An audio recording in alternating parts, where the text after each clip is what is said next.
Welcome into SnoCast for the edition of November 2nd to November 8th, 2017.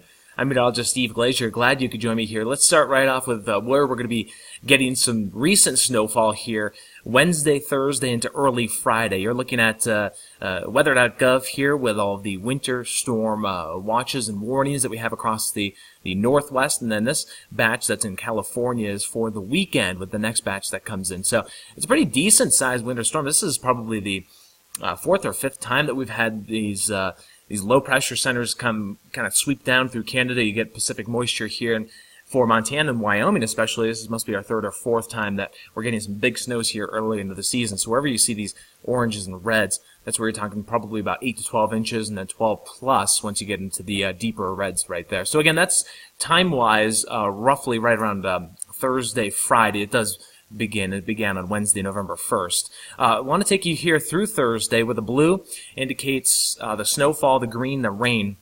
Once again, big story here in the east is that it's going to be a little bit too warm again for any snow out of this next front that comes in Friday. However, as we get into Friday, you see that the west is definitely much more active with a rain-snow mix for the Pacific Northwest, but that will be changing more so to snow as we go forward. So the American model here for snowfall, this takes us all the way throughout the weekend and through Monday. And we're looking at very heavy amounts right here, especially once you get into the pinks, that's about 6 to 8 inches plus, and then once you get into the brighter pinks, you're a foot plus. And then notice how some of the Rockies, southern Rockies, get into this. That would most likely be Saturday night into Sunday night as that moisture starts to dive south. So watch for that in the Four Corners. Probably by Saturday night, Sunday. A lot of this moisture that you see coming in toward the middle of the screen, towards southern Canada as well, that's going to be coming in Thursday, Friday, Saturday, Sunday. It's almost nearly consistent. Let's switch gears here, talk about temperatures, because we're looking for some snowmaking temperatures, and it's going to be cold across the west, warm across the east, generally. But as you can see, we have a front coming through Thursday, so highs up to the northeast, 50s to 60s. Into Thursday and Friday, but then the front swings in. Meanwhile, across the northern section of the country, it's very cold, very, very cold for the time of the year here across the high plains and the upper Midwest.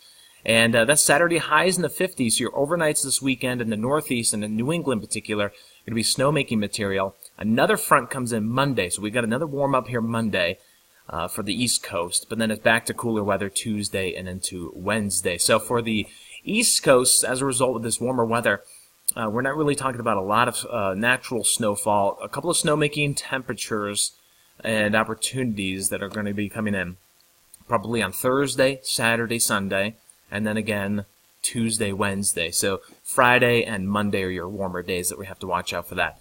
I want to let you know this pattern is going to continue here for the first week of November. As you can see, much cooler across the northwest in particular. Those blues and greens are colder than average temperatures, warmer across the southeast and including the east coast.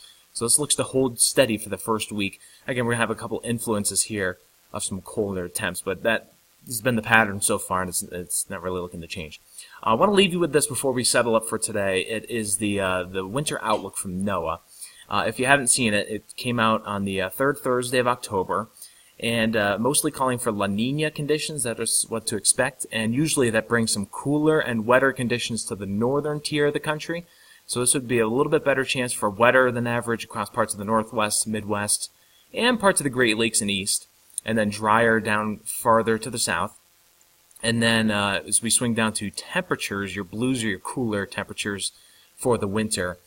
And that's going to be across the Northwest, a little bit warmer here across the East Coast, and a majority of the central and southern half of the country. Week-to-week anomalies in the jet stream patterns, those are likely. This is more so a climate, 3, 4, 5 month, mostly 3, 4 month outlook as we get you into the winter. But the next one's going to be updated on the third Thursday of November. That's something to watch for, November 16th. So again, long story short, it looks to be continuing again best out into the western third and northwestern part of the country. And also, again, Midwest. We're talking about some skiing there in some parts. So hope you enjoyed the video. We'll talk to you soon.